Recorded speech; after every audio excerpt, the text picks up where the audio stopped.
तपोवनातील वृक्षतोडीनंतर आता गंगापूर रोडवरील वृक्ष कत्तलीमुळे नाशिककर चांगलेच आक्रमक झाले। कुंभमेळ्यासाठी नाशिकमध्ये हजारो वृक्षांचा कसा बळी घेतला जातोय, पहा या रिपोर्टमध्ये। नाशिकमध्ये वृक्ष कत्तलीचा कुंभ।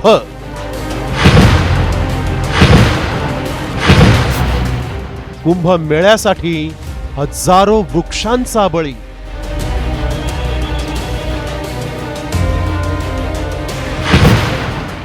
वृक्षतोडी विरोधात पर्यावरण प्रेमींचा आक्रोश।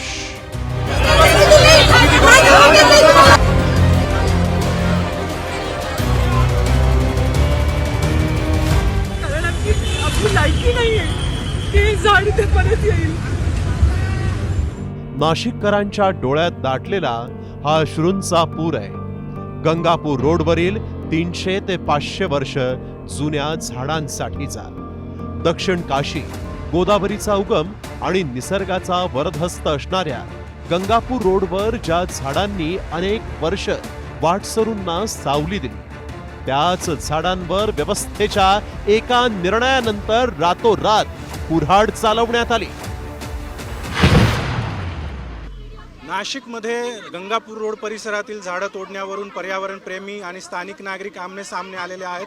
गंगापूर रोड परिसरामधली ही जी झाडं आहेत, ही जुनी झाडं आहेत आणि ही झाडं तोडण्याला पर्यावरण प्रेमींनी विरोध केलेला आहे आणि त्यामुळे अगदी काही वेळापूर्वी झाडावर चढून पर्यावरण प्रेमींनी या ठिकाणी आंदोलन केलेलं होतं आणि त्यानंतर आता झाडाच्या खाली बसून आता या ठिकाणी झाडं तोडू नये यासाठी प्रार्थना केली जाते।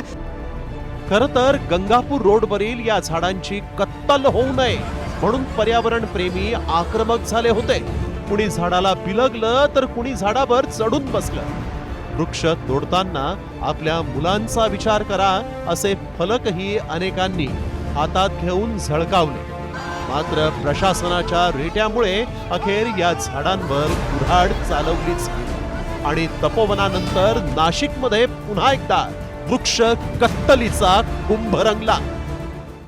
कारण आपली लायकी नाहीये की झाड इथे परत येईल। आज हे झाडं आपल्या अगोदर इथे जन्माला आलेलेत, ते मध्यभागी नाहीयेत। आपण आपल्या डेव्हलपमेंटसाठी त्यांचा पूर्णपणे नायनाट करतोय।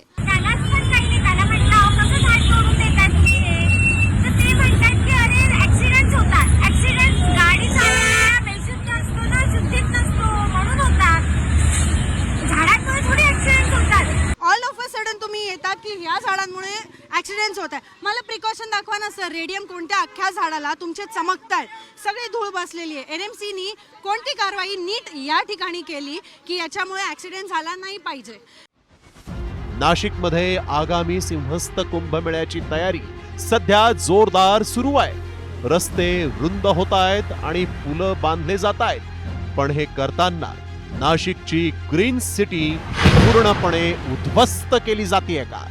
फक्त तपोवनच नाही तर शहराच्या प्रत्येक कोपऱ्यात आज सर्रास झाडांची कत्तल सुरू आहे। त्यामुळे विशाल रस्ते बनतील, पण त्यावरून चालणाऱ्या माणसांना उद्या ऑक्सिजन कुठून मिळणार हा प्रश्न नाशिककर विचारतायत। हरित लवादानं आता 28 एप्रिल पर्यंत या वृक्षतोडीला स्थगिती देऊन पर्यावरण प्रेमींना काही काळाकरिता दिलासा दिलेला असला तरी रस्ता रुंदीकरणाच्या नावाखाली निसर्ग ओरबाडण्याचा अधिकार प्रशासकीय यंत्रणेला कोणी दिला हा खरा सवाल आहे। अभिजित सोनावणे, साम टीव्ही न्यूज, नाशिक।